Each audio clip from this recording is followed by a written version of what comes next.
Acá en Más, con María O'Donnell. un tutorial para tiempos complejos.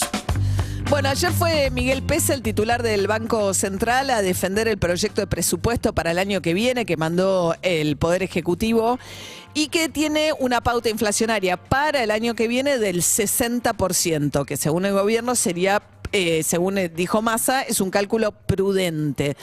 ¿Cuál es la especulación? Digamos, si todo le saliera como quiere a Sergio Massa, efectivamente lo que él está previendo es que va a seguir una inflación muy alta todo este año, incluso comienzo del año que viene, que recién para mediados del año que viene empezaría a sentirse una baja de la inflación que mejoraría el escenario económico. De ahí que estén pensando también, cada vez hablan más abiertamente de este tema, por ahora el Ejecutivo dice, bueno, es un proyecto de los gobernadores, pero la suspensión de las PASO, las primarias obligatorias simultáneas que suelen hacerse en el mes de agosto antes de las elecciones generales. Ayer el Cuervo Larroque, por primera vez, el secretario general de la Cámpora, mano derecha de Máximo Kirchner, dijo, bueno, hasta ahora no han funcionado bien porque no hay mucha competencia.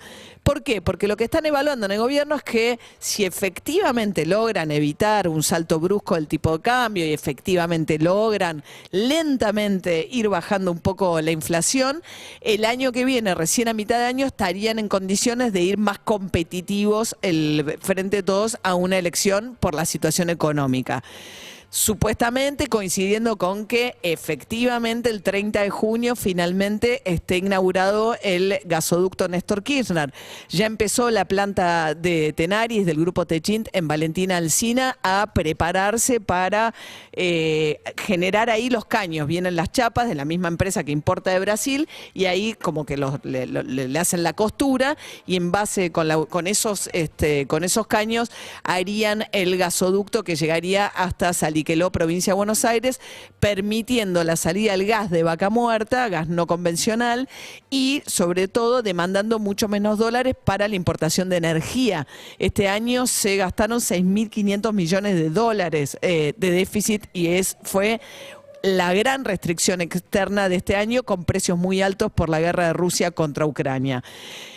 Por eso se entiende poco las dificultades con las que vuelve a tropezar este gobierno hasta por cumplir 3 años. 3 años.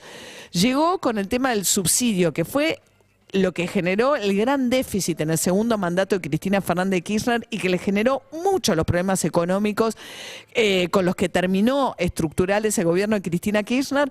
Vino Macri, hizo esa suba brutal de los subsidios con una quita muy veloz.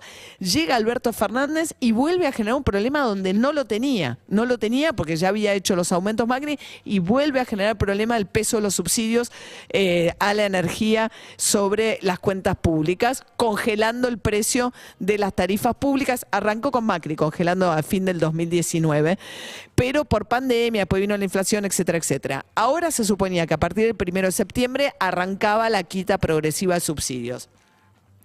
¿Qué pasó? Se postergó para el 1 de octubre. Según Massa, esto no tiene que ver con palos en la rueda que estén poniendo funcionarios afines a la Cámpora, sino que le echan la culpa a Martín Guzmán. ¿Se acuerdan la discusión de que los funcionarios de la Cámpora o del kirchnerismo decían hay que hacer quita de subsidios por geolocalización, como se hace con el agua, según la dirección? Después vino Guzmán y dijo, no, abramos este registro y el que quiere el subsidio que lo pida. Bueno, según el gobierno, dicen que eso hizo que mucha gente, sobre todo de las barriadas populares, etcétera, no supiera, no saben manejarse con internet. Entonces tienen el temor de que mucha gente que sí lo necesita no se ha anotado a pedir el subsidio en un contexto además de fuerte deterioro del poder adquisitivo, sobre todo los sectores populares. Entonces dicen que debido a eso, que necesitan más tiempo, la cuestión es que finalmente, y que estaban mal instrumentados, le echan la culpa al equipo de Guzmán, la cuestión es que ahora dicen que recién en octubre arranca la quita de subsidios y que esta quita por ahora va a ser solamente para los sectores de ingresos altos. A los sectores de ingresos medios se anunció que se les va a financiar hasta un tope determinado de consumo, no la totalidad de la factura. Bueno, en el gas todavía no se estableció cuánto es ese monto y en la electricidad por ahora no va a arrancar. Con lo cual se demora hasta octubre, por lo menos, el momento en el cual va a iniciarse la quita progresiva de subsidios. En un momento en el que sí, todavía Massa no anunció el famoso bono para los sectores informales, que supuestamente viene de la mano de recaudamos y juntamos reservas de la mano del dólar soja, dándole ventajas a las cerealeras, y con lo recaudado va a haber un bono para los sectores informales. Bueno, eso todavía está tomando forma, pero la explicación nos la daba recién Luis Campos, ¿no? Este experto en paritarias. Si uno mira ¿qué pasó en el 2019? Termina el gobierno de Macri, un desastre los últimos 2 años económicos. Pérdida de poder adquisitivo de los trabajadores del sector privado o en promedio de casi el 20%, el 18% de deterioro del poder adquisitivo por lo que pasó los últimos 2 años de gobierno de Macri. Ahora, ¿qué pasa con Alberto Fernández? Casi 3 años después, la situación es prácticamente la misma. Tenés un punto más de pobreza, 35,5 con Macri, 36,5 con Alberto Fernández, indigencia pasa también en 8,8%. ¿Y por qué? Porque el empleo crece. ¿Qué pasa? Que con la inflación lo que está ocurriendo es que gran parte del salario de los trabajadores del sector informal es un salario que no alcanza para salir de pobreza. ¿Por qué? Porque el salario del sector privado, decía Luis Campos, hoy es casi el mismo en promedio, y el sector público un poquitito arriba, pero es más o menos lo mismo. Sector asalariado, registrado y público, hoy, a pesar de la inflación que te genera mucho más trastornos y la sensación, bueno, hoy está igual el poder adquisitivo, tenés un poco más de pobreza, pero ¿qué pasó? ¿Por qué tenés más pobreza?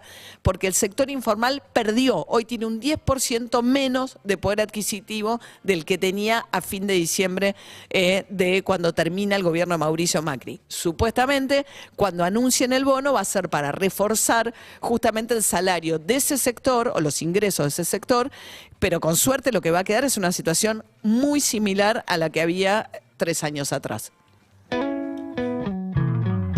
Pistones de